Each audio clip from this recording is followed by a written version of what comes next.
поводу обсуждения то, что происходит в Осетии. Но самое интересное, что это не спонтанные все решения, которые мы сейчас обсуждаем, а есть, значит, закон РСО-Алании о стратегии социально-экономического развития республики до 2030 года. И в этом законе планомерно каждый шаг, который мы сейчас слышим, прописан и утвержден в законе. Значит, чтобы с регламента не выходить, я тогда зачитаю. Да, пожалуйста. Так. То, что сейчас происходит в последнее время в нашей республике, в частности, инвестиционные проекты по строительству города-спутника Долина Симт на землях сельскохозяйственного назначения, сел Нагир, Гизель, Аквасити в районе водной станции, Мамисон и другие, это не случайность, а элементы, утвержденные парламентом РСО-Алании, Закона о стратегии социально-экономического развития РСО-Алании до 2030 года. Закон от 18 сентября 2019 года за номером 60 РЗ. Данная стратегия разработана консорциумом Леонтьевский центр АВ Групп на основе развития подходов классиков теории межрегиональной и глобальной конкуренции и территориального развития Франсуа Перу, Майкла Портера и Йозефа Шумпетера. Леонтьевский центр АВ Групп консорциум создан в октябре 2015 года для совместной работы на рынке разработок стратегических документов для городов и регионов России. Представители Леонтьевского центра АВ Групп в России являются Чубайс, Кудрин, Греф и другие. Где находится Чубайс и Кудрин, я думаю, объяснять не надо в данный момент.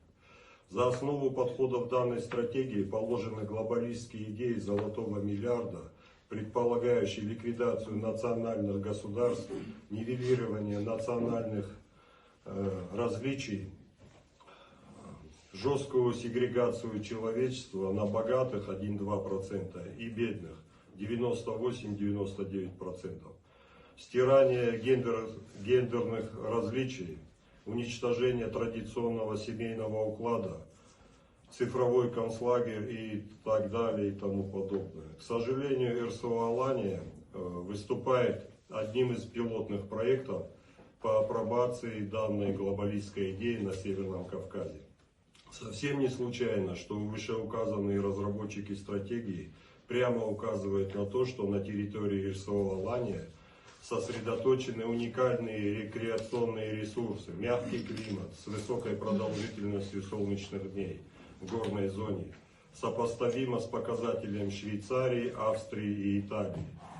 Обширные горные территории с живописными природными ландшафтами и уникальными природными объектами, богатыми животным и растительным миром, создающие благоприятные условия для создания и развития горно-климатических и горнолыжных курортов, круглогодичного функционирования и развития экстремальных форм рекреации. Разве могут все эти богатства принадлежать народу республики и прежде всего титульной остинской нации? Нет, не могут, поскольку это входит в прямое противоречие с самой концепцией золотого миллиарда.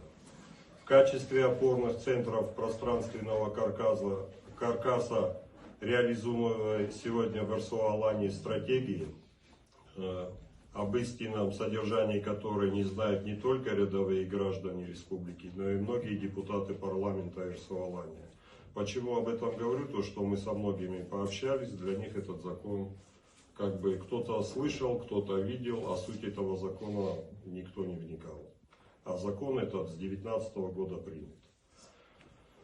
Так, значит, выступают урбанизированные территории Владикавказской городской агломерации с основными ядрами городами Владикавказ и Беслан, а также планировочные узловые центры муниципальных районов города Ардон, Алагир, Дигара, Моздок и села Чикала и Льхотово. На всех этих территориях планируется создать целую сеть городов-спутников для богатых потешных городов-аттракционов. Но почему вот, если у кого вопрос возникнет, вот ознакомьтесь напрямую с этим законом. Там этот закон 285 страниц и 6 приложений. Порядка 325 страниц печатного текста. Там все в картинках. Это все. 60 РЗ. От 18 сентября 2019 года номер 60 РЗ о стратегии социально-экономического развития Республики Северная Осетия и Алания до 2030 года.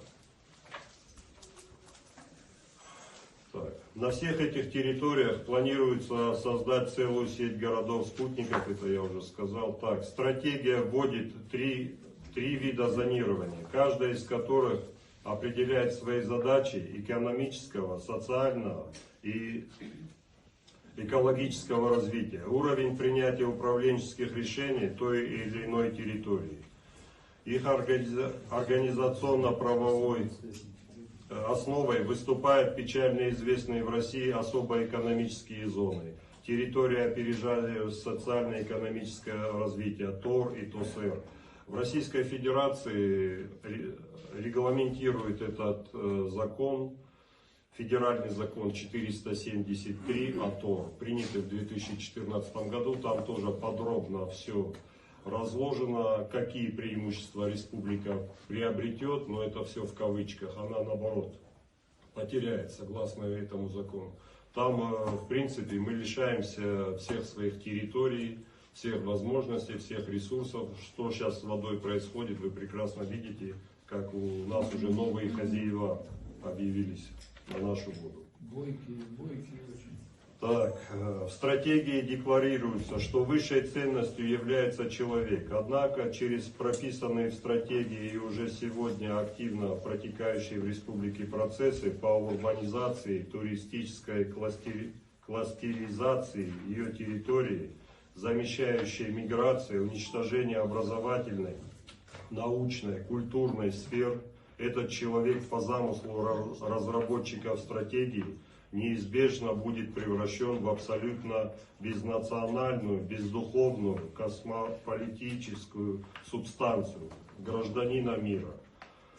Флагманским проектом стратегии является проект «Новая Алания», включающий 8 приоритетных программ кластерной активизации, приоритетную программу пространственной трансформации, 6 приоритетных программ институциональной трансформации. Что это значит? Что значит, по этому закону планируется изменить всю архитектуру нашей республики вплоть до неузнаваемости.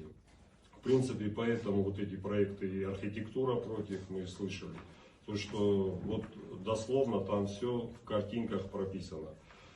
Все вышеозвученные глобалистские планы, содержащиеся в комментируемой стратегии, обильно сдабриваются ничем не значащими заверениями о том, что будут создаваться условия для сохранения культурного наследия осетинского народа, развития осетинской национальной культуры, развития талантов и компетенций жителей и гостей республики, а также жителей Кавказа в целом.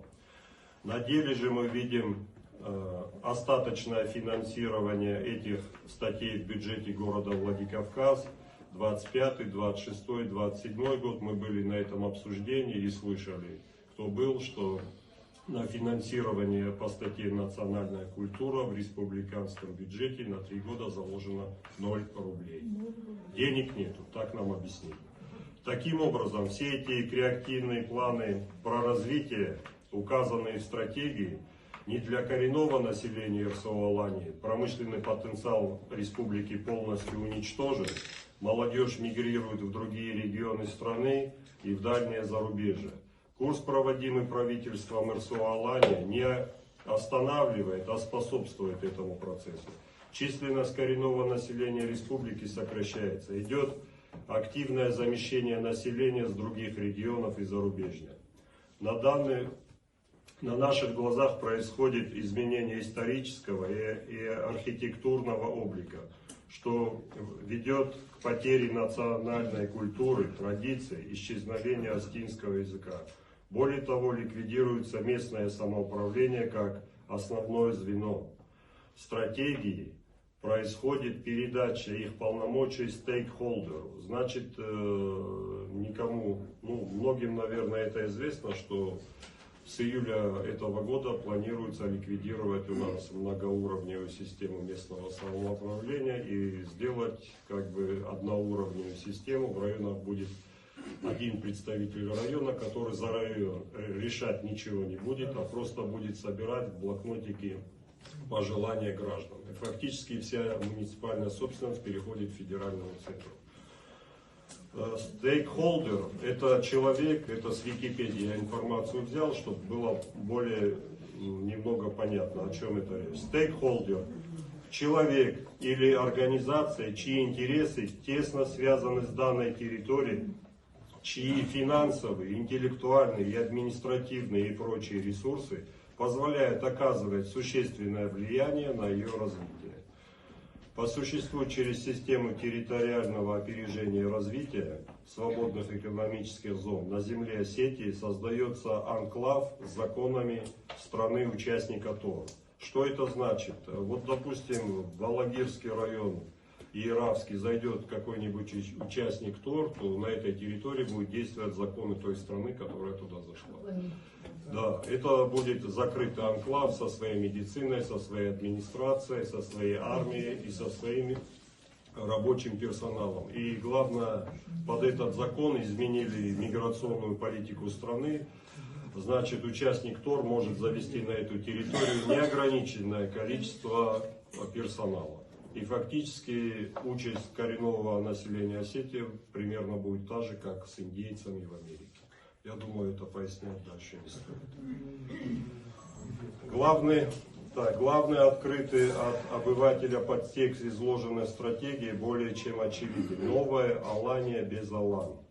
Если мы, коренной народ Осетии, не осознаем, куда нас ведут подобные планы и какая роль нам уготована, то достойного будущего у нас и наших младших не будет. У меня по этому вопросу все. В принципе, если есть у кого-то желание ознакомиться с этим законом, на гарантии он есть в свободном доступе, и все там наглядно показано. И в принципе могу передать тоже, вот полистайте приложение чуть-чуть, вот картинки с этого закона, если это интересно, просто посмотрите. Большое спасибо, Эдуард Магомедович.